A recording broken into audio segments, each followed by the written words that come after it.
Yang pertama, telapak tangan dalam keadaan terbuka menghadap kepada Al-Qiblah. Apa yang kita tahu daripada sunnah takbiratul ihram dilakukan adalah terbuka menghadap kepada Al-Qiblah, sejajar dengan cuping telinga, berada di atas bahu, dan sebut bersamaan dengan memanjangkan sebutan takbir Allahu Akbar. Allahu Akbar atau Allahu Akbar. Yang kedua. Yang ketiga bermula daripada atas. Allahu Akbar. Terdapat beberapa riwayat yang diriwayatkan oleh Imam Abu Dawud tentang kaifiyah salat meletakkan tangan itu. Satu riwayat mengatakan adalah di atas pusar, di bawah dada.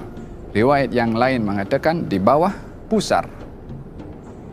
Posisi tangan adalah seperti mana saya jelaskan dan berada di antara pusar di bawah dada ataupun di bawah pusar. Dalam riwayat yang lain dikatakan juga adalah tepat kepada dada dan dilekatkan ke dalam dada. Tapi yang menjadi pegangan dalam mazhab Imam Syafi'i adalah antara di atas pusar dan juga di bawah dada. Apa yang patut kita gunakan mata ini, tengok kepada apa? Kalau kita salat di Kaabah, di Masjidil Haram, maka kalau kita nampak kepada Al-Kaabah, mata kita melihat kepada Al-Kaabah dengan penuh mentakzimkan kepada Al-Kaabah. Tetapi bila mana salat di tempat yang kita tidak nampak kepada Al-Kaabah, tempat kita sujud itulah mata melihat ke tempat sujud. Posisi tangan ketika ruku adalah tepat di atas lutut dan jari-jari lurus ke bawah. Kalau diangkat dia menghadap kepada Al-Qiblah.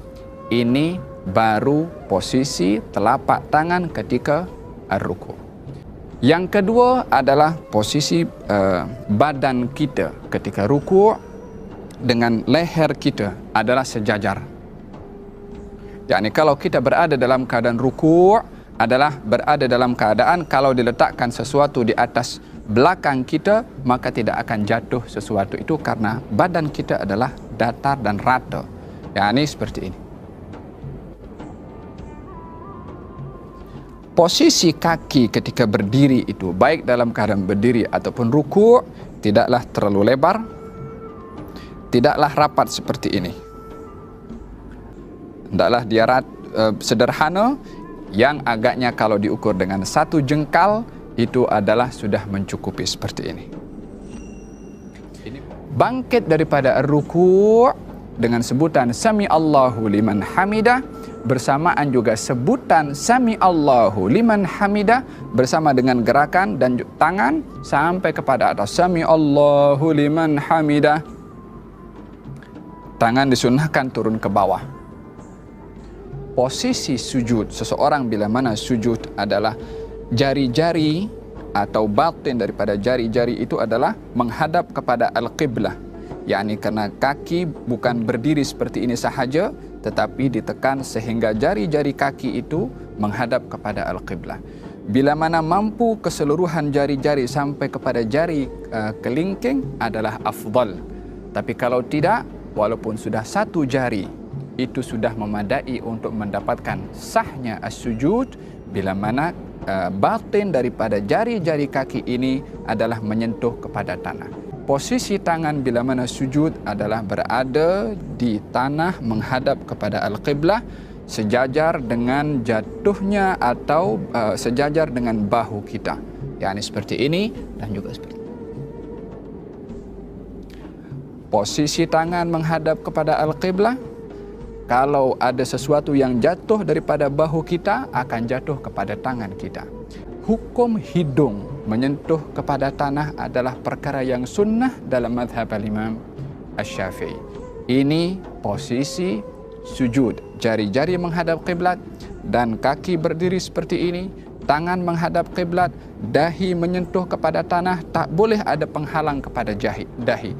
Baik itu imamah, songkok, serban adalah tak boleh menjadi penghalang, kecuali serban itu diletakkan sebagai sejadah, maka adalah diperbolehkan.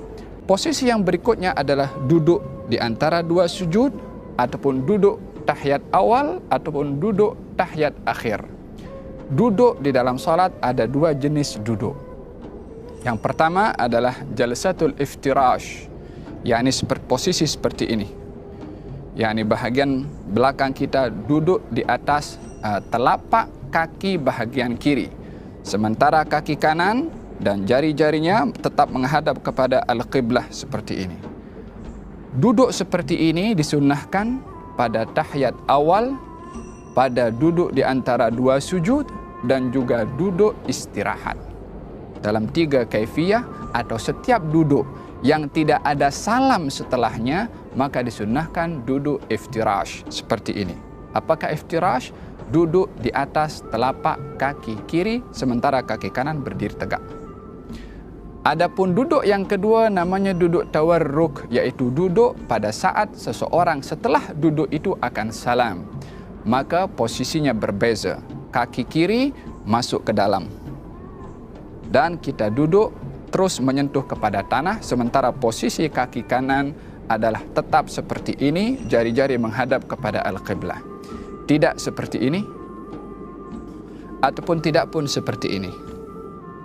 Duduk seperti ini juga tidak termasuk daripada yang disunnahkan di dalam as-salah, yang kalau seseorang duduk seperti ini bukanlah dikatakan salatnya itu terbatal, akan tetapi tidak melakukan sunnah di dalam as-salah.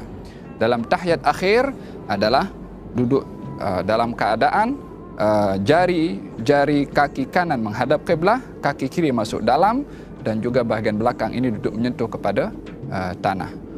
Posisi tangan ketika berada dalam keadaan at-tahiyyat, cara yang digalakkan atau disunnahkan dalam mazhab al-Imam Syafi'i adalah bila mana seseorang itu ingin mengangkat ataupun at-tahiyyat, katalah tahiyat awal atau tahiyat akhir, posisi telapak tangan kiri berada tepat pada lutut, telapak tangan tepat juga berada pada lutut, 3 jari daripada tangan kanan digenggamkan, kecuali ibu jari dan juga jari telunjuk yang berada dalam posisi seperti ini. At-tahiyyatul mubarakatus salawatut tayyibatu lillah. Assalamu alayka ayyuhan nabiyyu wa rahmatullahi wa barakatuh. Assalamu alayna wa ala ibadillahis salihin. Ashhadu an la ilaha illallah. Bila mana sebut illallah, barulah tangan atau jari-jari telunjuk ini diangkat dan jari atau ibu jari berada di dalam 2 keadaan. Boleh seperti ini, yakni menyentuh kepada jari telunjuk di bawah, ataupun boleh seperti ini, yakni menyentuh kepada jari yang tengah.